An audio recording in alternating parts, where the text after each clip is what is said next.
The man muttered discontentedly under his breath, not understanding what the problem was. He had no idea why there was a traffic jam here. The man was surprised to see a guy walking through a row of cars.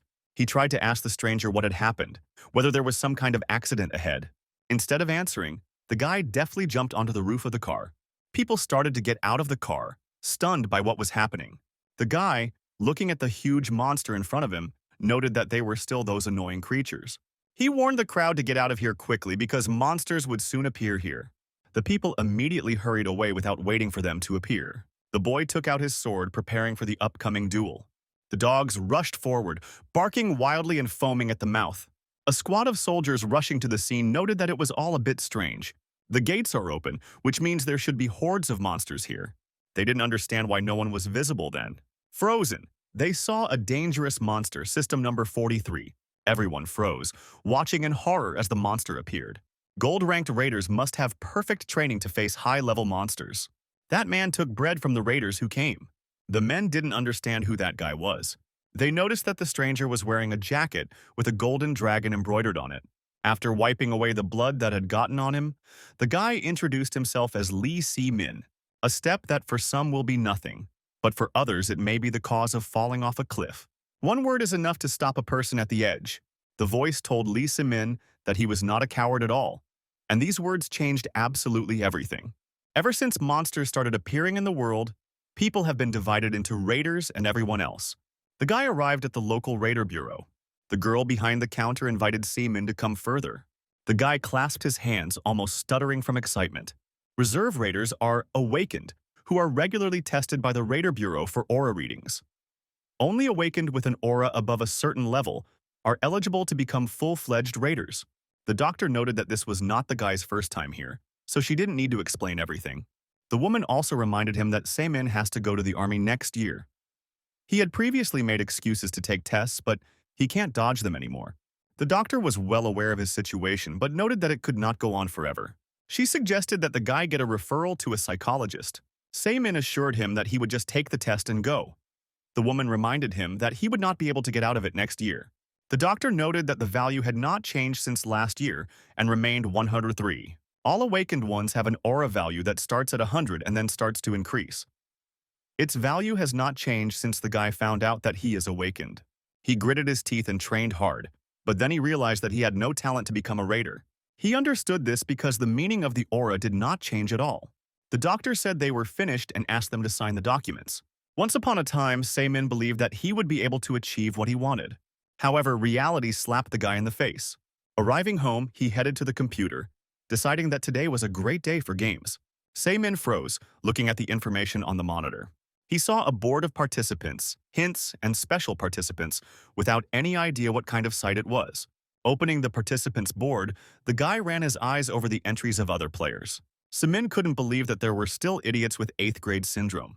The guy decided that the words of a reasonable person would help the person with the form, and he would finally return to reality.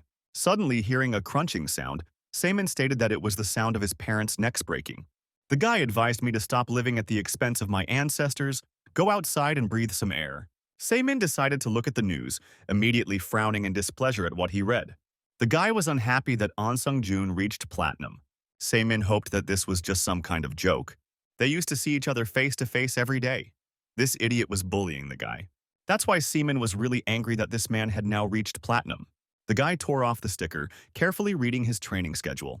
He was so angry that he clenched his fist, crumpling the sticker. Seaman dropped out of school to become a raider. Now he's just an armchair critic who can't pass a test.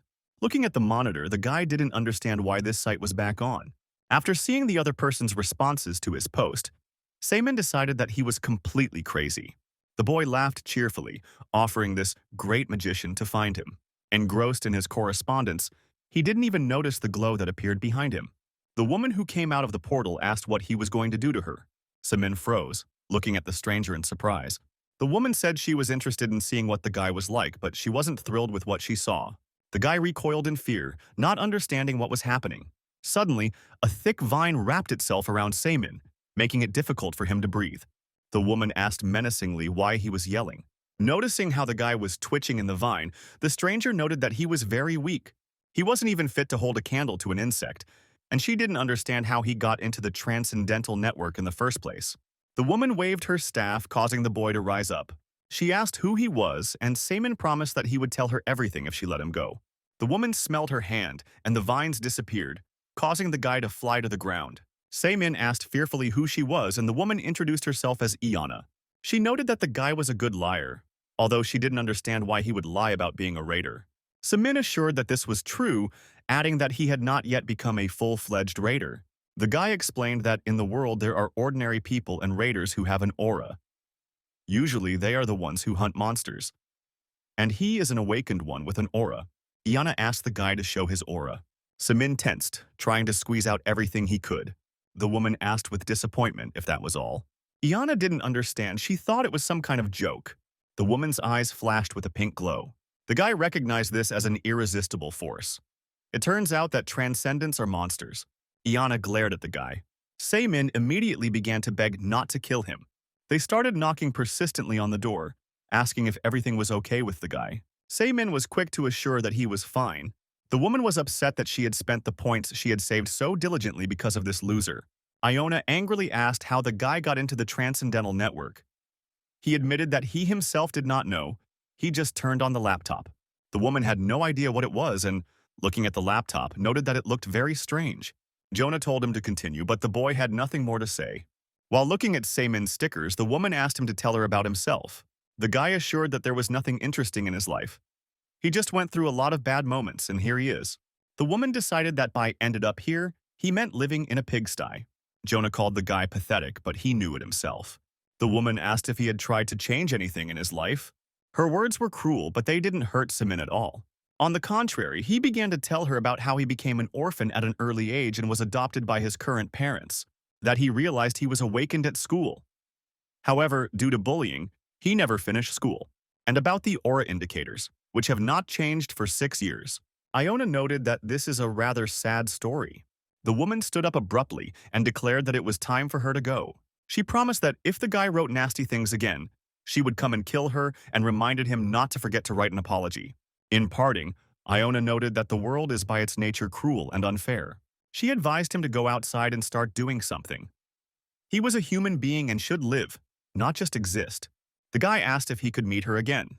The woman assured that they could if he became a transcendent. Saemin decided that he had to face his fears. He wondered if he would be able to become transcendental. Sitting down at the laptop, the guy immediately wrote the promised apology. He declared to the sisters and brothers of the Transcendental Network that Saemin was bowing his head. Since then, browsing the Transcendental web has become part of his daily life. The guy noted that Kyan hadn't posted photos for a long time. Dark Lion Kyan was born to a nobleman and a slave. After his mother was killed by a noble, he used his sword skills to become a mercenary. He then exterminated all the nobles and became the most powerful swordmaster on the continent. Kyan posted a family photo. He noted that the husband and wife look somewhat alike. Ghostblade Fergan was one of the finest swordsmen. The man admitted that he liked one girl and asked the guy for advice on how to get her. Recently, Saemin's sides have been a little sore. He advised starting with an emotional message and asking where her wings went, and then say that he simply mistook the girl for an angel. And the moment the girl smiles, he says that her smile breaks his heart. Saemin added that he couldn't stop there. He had to keep pushing until she fell head over heels in love with him. The man thanked him for the advice and promised that he would visit the guy as soon as he collected enough points. When interacting with transcendents, Saemin noticed one common trait. They never put off what they had to do. They always keep their promises, do not make excuses, and do not run away from their responsibilities. The guy admitted that, unlike all of them, he was just a slacker. He decided he needed to face the truth. He couldn't become a raider. Taking the bottle standing on the table, the guy began to drink straight from the neck. When he finished, he simply plopped down on the bed. He didn't understand why they gave him this aura at all. Saemin had never imagined anything else in his life. He wanted to achieve his goal and prove to himself that he had made the right choice. He wanted to show everyone that he was not a loser. But it stuck at 103, and that number hasn't changed for 6 years. Saemin couldn't even get out of bed. After taking another sip from the bottle, the guy wrote on the forum that he wanted to change. After a few moments, Saemin came to his senses, realizing that he had fallen asleep. The guy noticed that he had posted something strange while drunk. Saemin began reading the responses of other users who strongly supported his desire to change. The guy responded to this with only great gratitude. A voice from behind asked if it was really him, the unemployed Saemin. The guy froze, not understanding who was there and afraid to turn around. He noted that the stranger had a very sharp voice, like sharpened metal. Saemin decided that it was one of the transcendents. The stranger put his hand on the guy's back, forcing him to bend. He noted that the guy was helpless, depressed, and had a weak will. Saming felt as if a huge number of snakes were biting his body at the same time. He remembered the words of the guy who told him to keep his head down. Saemin gathered all his strength into a fist, trying to turn towards the stranger. He noted with surprise that it turned out the guy hadn't given up yet. He added that Lee Saemin had a very good name. The guy froze, not understanding where they were. The man said he was the best demon hunter of all time. He thought that the guy was not a weakling at all. The guy concluded that the world obeys certain laws. He considered Jonah to be very strong, but the power of this transcendent is beyond reason. The man recommended him to collect points to gain access to the hint board. He promised to leave a message for the boy there. Saemin tried to stop the stranger, but he had already disappeared. The guy froze in confusion, deciding that it was just a dream. Saemin felt a sharp pain and noticed a cut on his arm. He remembered the words the stranger had said about him not being a weakling. The guy noted that he suddenly felt lighter. Saemin decided to clean up the apartment first. The guy stood up, stretching his back, happy that the cleaning was finished. Saemin noted that now there was only one piece of trash left in the room, and that was it. He needed to remember the encounter with the transcendents. And he absolutely had to remember those words. Dressing in a tracksuit, the guy assured himself that he was not a coward. Saemin began to eat his food furiously. He couldn't believe how hungry he was after a 10-minute run. The guy stopped, realizing that this was not right. Gathering all his will into a fist, he decided that he needed to run again. Deep down, he knew it would be difficult for him to go it alone. When he went inside, the guy asked if there was anyone there. Saemin froze in surprise, looking at the man who was working. The stranger who approached noted that he was seeing the guy for the first time. He assumed that Saemin had come to exercise. The man introduced himself as Kim Dokbae and said he was glad to meet them. He assured that he immediately understood why the guy came here. He smelled the smell. As he approached, Dokbae guessed that Saemin had recently eaten chicken. The man decided that the guy wanted to do some sports today, did some exercises, and decided to reward himself with a chicken. He really didn't like this approach. Taking Saemin's hand, Dokbae stated that he needed to warm up first. Since the guy came here, it means we need to start from today. The man noted that the boy had once been involved in sports. This meant that he already had the basics, he just needed to work hard on his body. Saemin could barely endure the workout, convincing himself to keep running on the treadmill. The man asked if it was hard for him, and the guy suggested taking a break. Dokbae told him to remember forever that he must not stop. Saemin knew that he couldn't go around in circles any longer. He has no aura, and there is nothing left of his pride. The man told him to continue and not stop, even if he felt like he was on the verge of death. Saemin was breathing heavily. It seemed to him that he was about to kick the bucket. Smiling, the man said goodbye, telling him to come back tomorrow. He noted that the guy was a pretty cool guy. Saemin looked at him in surprise and could only squeeze out a thank you. Finally, he felt the long-awaited taste of achieving something. Today, he took the first step towards his dream.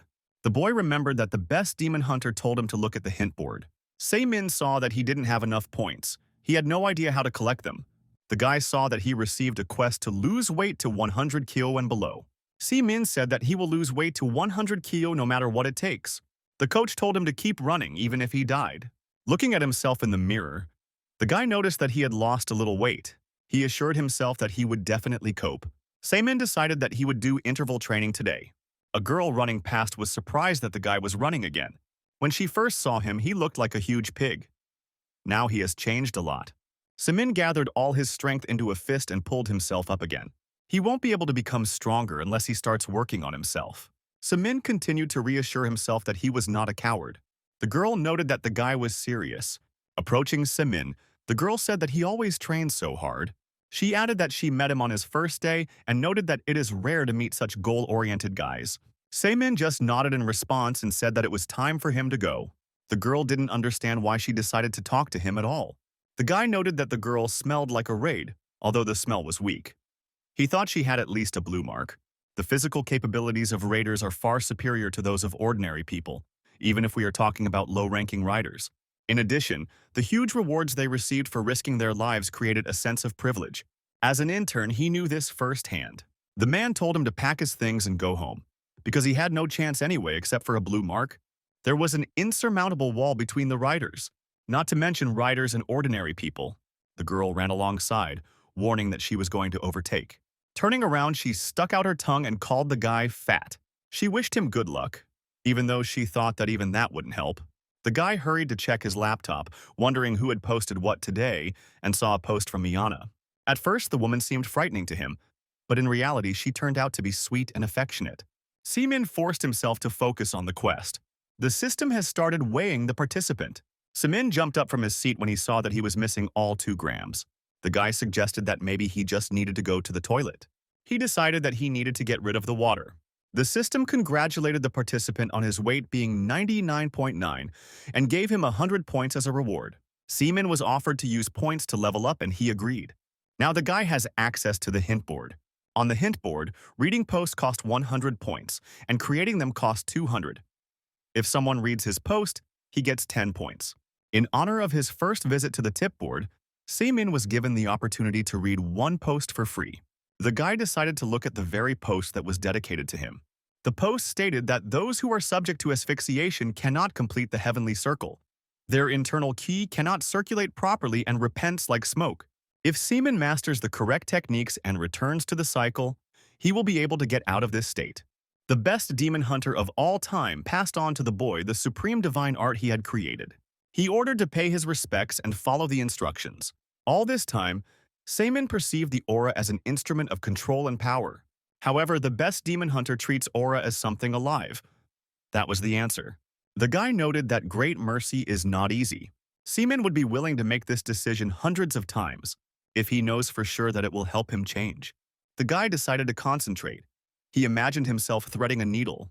The best demon hunter of all time said that the aura flows through the body like water, spreading everywhere, as if taking root.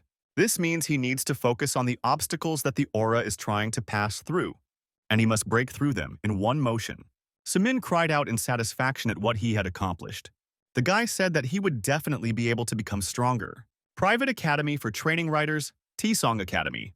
The boy told the teacher that someone had come to see him. The man was a little surprised, as he had no idea who it could be. Seamin smiled, noting that it had been a long time since they had seen Master Hwang Jung-hoon. The man was incredibly surprised. He was glad that even though the guy didn't become a writer, he managed to change. The teacher told the boy to call him brother and offered him a drink. Seamin said that he came here because of his aura. The boy asked the teacher to take a look at her once. Jung-hoon informed the boys that he would be leaving for a short while and that they should continue training. The man suggested starting with measuring the value of the aura. Seamin asked what was there, and Jung-hoon suggested that he take a look for himself. Opening his eyes, the boy saw the value 1034. The teacher congratulated him on the fact that his curse was over. Seamin was shocked. He had only been practicing the techniques for a month, but his aura value had increased so much. The man asked him how he did it. Seamin admitted that he had met someone by chance, and he had given him some advice. Jung-hoon noted that this was amazing and suggested that they try a duel. He said there was a kid here who liked to show off and he needed someone to teach him a lesson. The teacher was confident that Seamin would easily defeat him. He was determined and immediately agreed. The boy was surprised that the man wanted him to challenge him to a duel and asked how much aura he had. The teacher replied that he had about 1,000. The guy assumed that his opponent was one of Hwang Jung-hoon's students. He introduced himself as Yu Jin-se. They were supposed to have hand-to-hand combat without weapons. The man gave the signal to begin the fight. Jin-se was confident that he could destroy his opponent with just his aura. Seamin was able to easily dodge the attacker's attacks. The guy tried to punch Jin-se in the face. After stopping his attack with aura, the boy asked if Seamin was hurt. He agreed that the guy had some basics, but he kept waiting for him to start acting seriously. Having knocked his opponent to the ground, Jin-se thought that it was the end. However, when Seamin himself grabbed his opponent and threw him on his back, the guy was surprised that he knew jujitsu. Raiders typically don't spend much time studying martial arts like jujitsu. Since they fight monsters, they see no point in learning martial arts or painful techniques. So the guy didn't understand where he knew about jujitsu from. Jin-se tried to strike his opponent, but Seamin was further away. The guys laughed because the guy just punched the air. Jin-se stood up, full of rage and determination. He tried to strike, but Seamin managed to block his blow. Instead, the guy struck back straight at his opponent's jaw. When Jinsei fell to the ground, Seimin twisted his arms around him, preventing him from getting up. Jinsei didn't understand how the guy even dared to do such a thing to him, how he allowed himself to humiliate him in front of everyone. Everyone stood frozen in surprise, watching the fight. Lee Min-si told himself not to rejoice prematurely. That kid just didn't train properly and lacked motivation. His victory in sparring is the result of his hard training. It took him longer to manifest his strength. It had been building up inside the guy all this time. Now it was no surprise that Seimin was able to defeat his opponent. The guy's muscles were shaking from intense training. Seimin noticed the guys hanging around at the entrance. The boys looked at him with delight, not daring to approach him. Seimin saw a flyer with him in their hands before and after the training started. The guy exhaled tiredly, noting that it had become somehow hot. One of the guys decided to address Seimin, but he didn't like being called uncle. The guy asked if it was true that he had managed to change in just 3 months. When Seimin assured him that everything was so, the guy decided that he too could become like that. Seimin simply replied that they had approached the wrong person. The guy said that, first of all, they should show respect to the boss. A man approached from behind and greeted the newcomers. Putting his arm around their shoulders, he announced that he was Kim Duk-bae's coach. Having taken the boys, he invited them to speak in his office. A couple of minutes later, the coach said that these guys want to become like Seimin, so they would follow the same training. The guy wasn't sure they could handle it. Duk-bae stated that they signed a contract that they could not refuse to go to the gym for any period of time. Seimin only wished the guys good luck. Remembering the tape, the guy decided to see what was new there. He started visiting the site from his phone a long time ago. It was only the boys' first day, but they already felt like they wanted to die. They looked at Seimin, who was calmly warming up in surprise. The boys had no idea what he was doing. Noticing his aura, the guys assumed that Seimin was a raider. The guy noted that it turned out that he was his older friend. Seimin noticed that recently people in the hall had started looking at him strangely. This was done by those newcomers who had recently become members of the training hall. The guy didn't understand why they were being so obvious, and it made him feel awkward. Seimin clearly wasn't interested in guys. One of the guys approached him, frightening the guy with his unexpected appearance. He admitted that he felt something while looking at Seimin. The guy said he knew who he was. Seimin had no idea what he was talking about. He assured that there was no point in hiding it, but the guy said that he was not hiding anything. The guy asked directly if Seimin was a writer. He only breathed a sigh of relief that his guesses turned out to be false.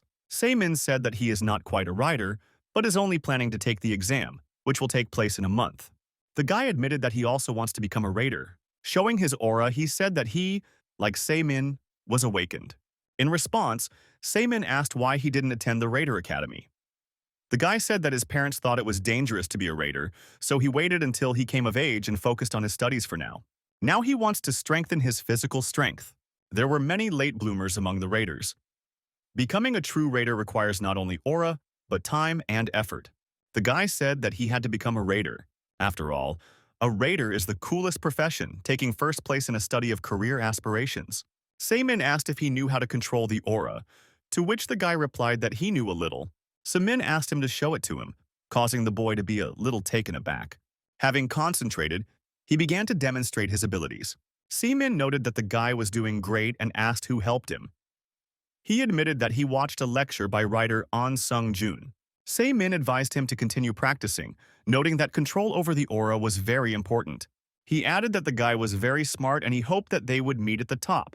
Looking at the happy guy who went to his friend, Seimin noted that it was a cool feeling. But a moment later, he realized that he needed to cheer himself up. The guy thought that authoritative fighter was a very cool title. He asked the best demon hunter to wait a little longer. The hint board was a great help to the boy in mastering new skills. Today, everything on the network was as usual. After finishing here, Seimin was planning to do some research to obtain his writer qualification. He was wondering if the advanced part of the test would be random this time too. The cherry on the cake of the Raider qualification exam is the mandatory advanced section. Every year, all the tests are always different and no one knows what to expect. Even if you pass the written test, the aura assessment, and the combat skills assessment, you can often fail the final stage. Last year, it was the debate. Seimin didn't understand how the debate would be useful to the raiders. He thought it would be enough if the raiders fought well and killed monsters. When he saw the problem book for the advanced test, Seimin didn't believe that someone would actually spend money on this. The very next moment he was asking how much the contribution was and asked to send him the account number. The guy thought that this would be enough. He confidently stated that the whole world will soon know the name Lee Si-min. The guy interrupted his training when he caught a strange smell. A girl running past stopped, turning her attention to Si-min. Coming closer, she asked if they knew each other. The girl noted that the guy had lost so much weight that she barely recognized him. Si-min asked her not to interfere and to go where she was going. The stranger apologized for being rude last time. The girl introduced herself as Kim Song-ha. In response, the guy also gave his name. Song-ha asked him if he was a writer, and the guy admitted that he was going to take the exam. The girl wished him luck and said that she would be there too. She would come to support the newcomer from their company. Si-min said that he was looking forward to meeting him. Noticing his grin, the girl assured him that the newcomer from her company was a real ace. The guy decided that she wanted to argue, but Song-ha didn't understand what he was talking about. Se-min proposed a bet on which of the two would win. The guy added that the winner will receive a wish. Song-ha clarified that there will be no refusals. The girl noted that just recently the guy was an ordinary piece of pork, but now he's acting like God knows what. It was 7:50 a.m., and they gathered at the entrance to the exam center. Se-min asked the brothers and sisters from the Transcendental Network to believe in him. In the crowd, he noticed that same guy, noting that his wounds had already healed. Se-min knew that he couldn't fail after everything he had been through. The guy assured himself that he would definitely cope. The first part of the exam is a written test. The guy heard that the difficulty of the written test has increased this year. It all looked really complicated. There seemed to be a lot of trick questions here. However, Se-min decided that persistent tinder was worth the blood and sweat. He confidently told himself again that he could handle everything. Looking around, the guy noted that the others were having a hard time. If the first part was so difficult, Se-min was scared to imagine what awaited them in the advanced test. The warden ordered to finish, put down the pens and raise the hands above the head. Anyone who moves from this point on will be officially disqualified. Se-min saw that the guy sitting next to him continued writing something. The next moment, a purple lightning bolt struck him. The man calmly noted that he had warned everyone. Se-min noticed that the examiner had a gold stamp. The man said that for raiders who put their own lives on the line, discipline is everything. If even one thing goes wrong, the slightest mistake, the entire team is at risk. After a moment of silence, the man wished everyone good luck. The guys immediately began to discuss the exam, claiming how difficult it was. Se-min also noted that it was hard, but he didn't think he failed. To obtain the qualification, the aura level value must be at least 5,000. When the guy was tested last time, the value was 5,100. The guys passing by noticed Se-min. The guy focused on clearing his mind and relaxing.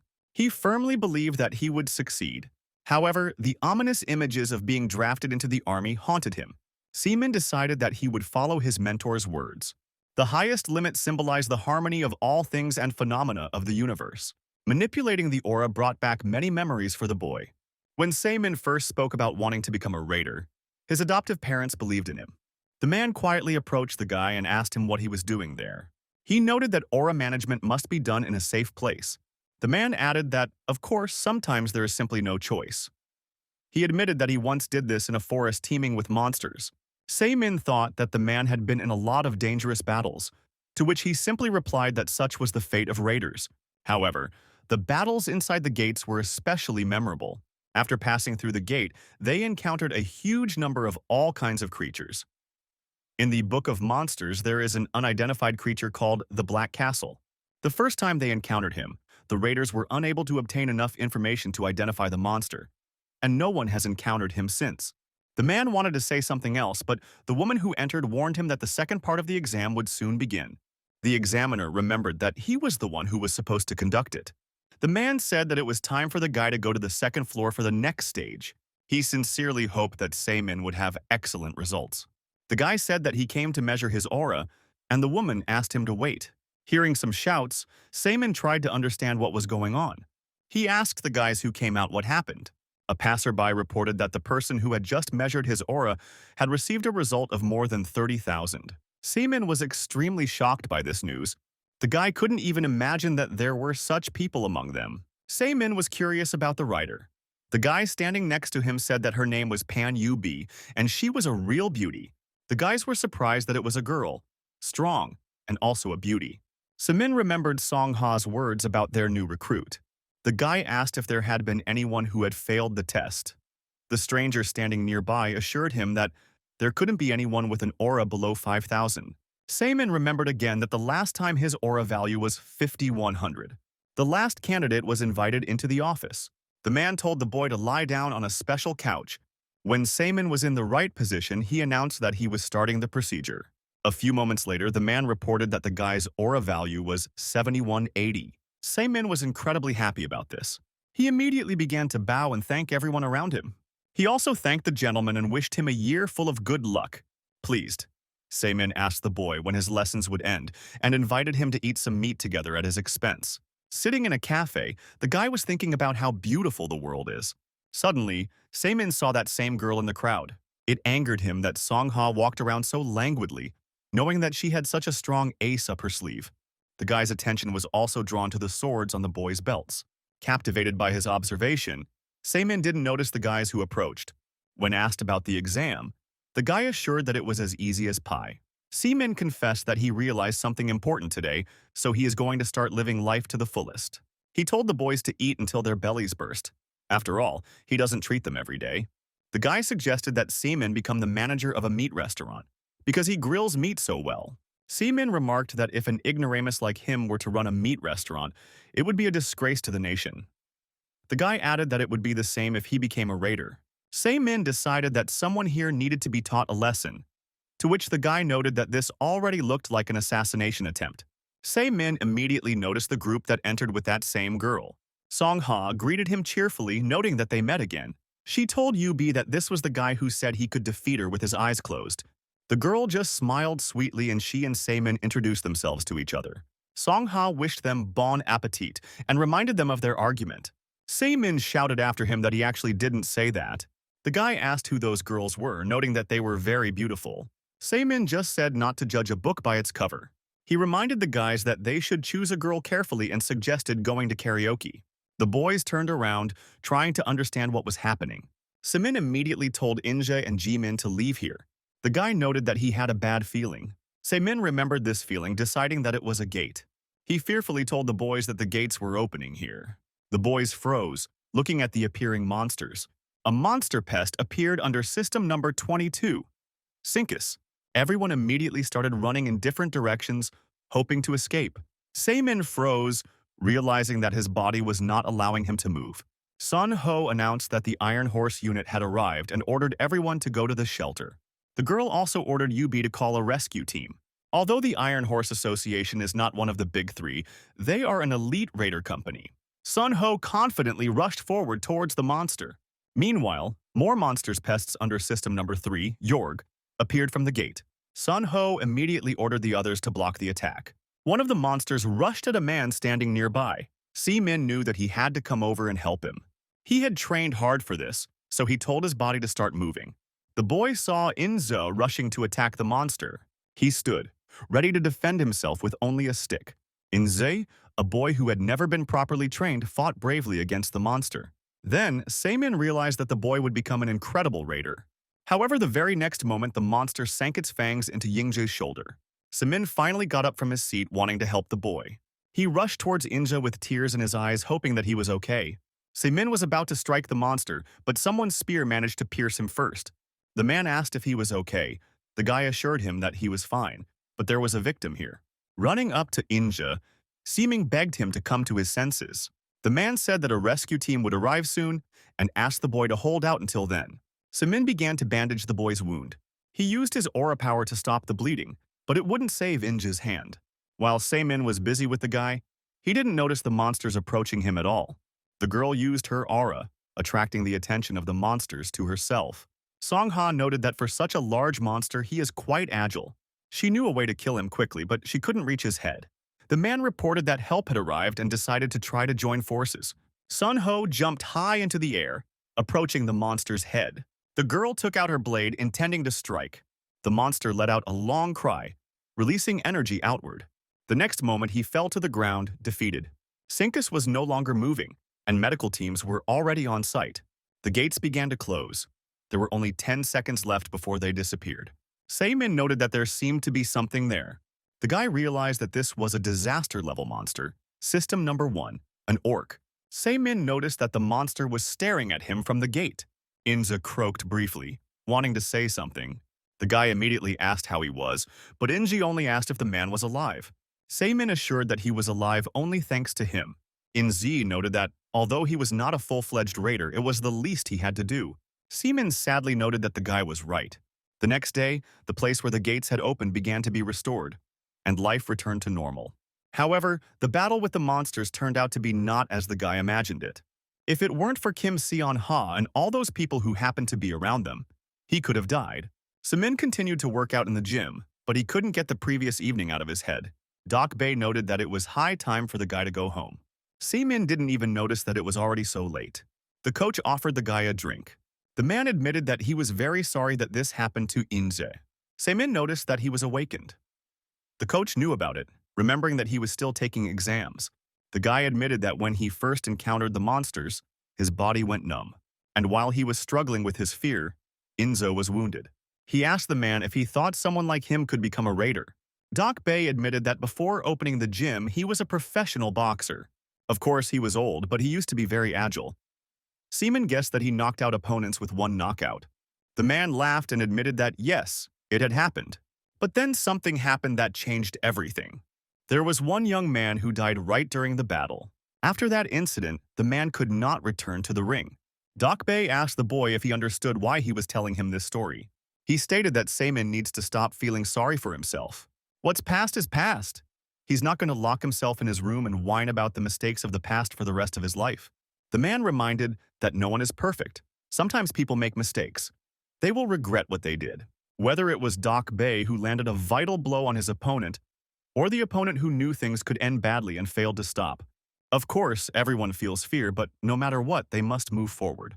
The man asked if he from the past and he from the present faced each other, who would win in his opinion. Seaman suggested that he was from the past. Doc Bay immediately stated that he didn't understand anything. In the past, he was much smaller than he is now. Of course, he won't wave his arms now. However, the man felt that he had become stronger not so much physically as mentally. Doc Bay said the boy would be a great rider. When Seaman met the teacher at Daesung Academy, he told him that he had hopes for him. The man asked him who he would prefer as an opponent. The guy confidently answered that it was a Jorga. A moment later, a hologram of the monster appeared in front of him. Seaman tightened his grip on his weapon, preparing to defend himself. One swing and the boy cut his opponent in two. Seaman realized that the monster was weak. He didn't understand why he couldn't do it then. The man warned the boy not to be afraid and not to let anger take hold of him. He asked if Seaman wanted to continue, and he confidently stated that he did. The guy asked to put a syncopator on him this time. The hologram of the monster appeared in front of Seaman again. The guy confidently rushed forward, preparing to attack. He ducked as the monster struck. Sinix's eyes burned with fire as he prepared for his next attack. Saming remembered that by uniting his body and mind, he would obtain Sinyuquan. The guy slashed sharply, dealing a critical blow to the enemy. The more Seaman honed this martial art style, the more he began to understand his way of thinking. The guy again remembered Inja's fight with the monsters. Seaman wished he could go back to that moment again. Meanwhile, the second phase of the Sinix began. The second stage of examinations at the Writers' Bureau has begun. The venue for his exam was the Colosseum. Seaman began to put on his protective armor in preparation for the exam. The man asked what weapon he wanted to use, and the guy immediately replied that it was a sword. Even though it was a training center, Seaman didn't understand why the props looked so shabby. The guy noticed Lee Yun-hoo, the owner of the Platinum Mark, and asked if he would be the proctor today. The man congratulated everyone who passed the first stage of the exam. Now he was going to talk about the second stage, combat training assessment. Their armor was equipped with sensors that would count a fatal hit from an opponent as a defeat. After this, their movements will be immediately restricted. Their task was to neutralize as many opponents as possible. Victory would go to the last one remaining on the battlefield. The man said that after signing the documents, they would need to go to the exam location. The guys gathered in the arena, waiting for the exam to start. The voice announced that there were 5 minutes left until the start and asked everyone to wait. All those gathered whispered among themselves, deciding where it would be best for them to stand. A voice from the speakers announced the beginning of the second stage of the exam. The guy who came up asked Seaman why he was standing there. He said that he had chosen the tactic of avoiding combat and decided to watch the others for now. Turning sharply, Seaman struck the guy, but he managed to block it. He cheerfully said that he was in no hurry. The guy suggested to Seaman that they get to know each other better. The latter claimed that they shouldn't waste their time and energy on something like that. Throwing away his sword, Seimin stabbed his opponent straight in the face. The guy didn't understand what was happening and why he threw away his weapon. A voice from the loudspeakers announced that number 2 had been defeated. Number 13, First Blood. Number 13 gets extra points for winning the challenge for the first time. The men were surprised that First Blood came so quickly. The Hosan representative was surprised to hear that number 222 had been eliminated. He became curious about who got rid of this idiot. Renegade stated that the Iron Horse Association now has a talented newcomer. The Infinity representative added that he heard that her aura value was 30,000. Songha just smiled, noting that their girlfriend was very diligent. She noticed that everyone was so calm. Apparently, everyone gathered had a candidate they believed in. Numbers 185, 89, and 77 were also hit. Number 127 received extra points for a triple kill. Seimin remembered what the best demon hunter of all time once told him. Fighting with aura is like subjugating the enemy universe into your own. Fighting monsters is very different from hunting animals with weapons. In the battle with monsters, he risks his life, his universe. This is the Battle of the Raiders. Number 156 and number 66 were also defeated. The man noted that the guy was quite fast and did not understand where he came from. This kid was able to easily deal with people from Renegade and Infinity. Songha stood up, staring at the boy in surprise. The man asked if she knew him, to which the girl merely replied that she could say so. Yubi rushed at the enemy, not giving him time to recover. A few seconds later, number 27 was defeated. The girl looked around, wondering who would be next. Hearing the noise, she turned around to see a familiar face. She remembered that it was the guy who stood rooted to the spot. She remembered that back then, Seimin couldn't do anything. Smiling, Yubi noted that they hadn't seen each other for a long time. She recalled the argument between the boy and Songha, noting that he had previously been an unremarkable person. The girl's attention was drawn to the number on the guy's vest. She assumed that the guy had good skills but was deathly afraid of monsters. Yubi swung her arm, striking hard. Seimin barely managed to dodge. The guy was surprised at how fast she was and realized that her aura was no joke. The girl's next blow almost knocked Seimin off his feet. Yubi kicked the guy in the chest at full speed. The girl noted that although Seimin was losing, he continued to attack. She believed that he had an advantage over her in skill. The girl firmly stated that things would not work that way. The mere thought that someone was better than her made her explode with anger. Seimin sensed a thirst for blood from the girl, fearing that she was a monster. The sword that conquers demons. The meaning of the word contains a hieroglyph meaning hidden. It turns out that somewhere inside the sword, there is a demon hidden. The sword holds the demon inside, completely subordinating it to the owner. That is why the owner of the skill can have the same bloodlust as the monster. The girl's aura was truly incredible. Seimin didn't know how exactly she managed to manifest the bloodlust of a monster, but he was sure that what she saw that day was her fear of monsters. The boy gripped the sword tighter, preparing for a new fight. Yubi smiled, noticing that Seimin had changed. He said that he was one of those who could be quickly fixed. Besides, Seimin had nowhere to run. Yubi rushed forward, preparing to attack. Seimin rushed towards her. A voice from the speakers announced that the test was over. The second stage of the examination was completed. The voice asked all victims to follow the instructions for seeking medical help. Seimin was incredibly happy that he was still alive. The final stage arrived.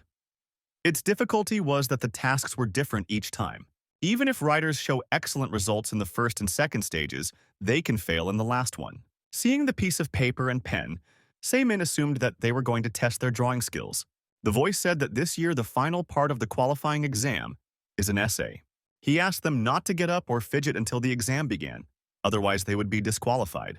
They had to express their thoughts on the topic, describe why you decided to become a writer, and what, in your opinion, is the main mission of writers. The guys immediately started complaining about the task, believing that it was not suitable for writers. Seimin thought about when he started dreaming about becoming a writer. When he thought about writers, he remembered An Sung-jun.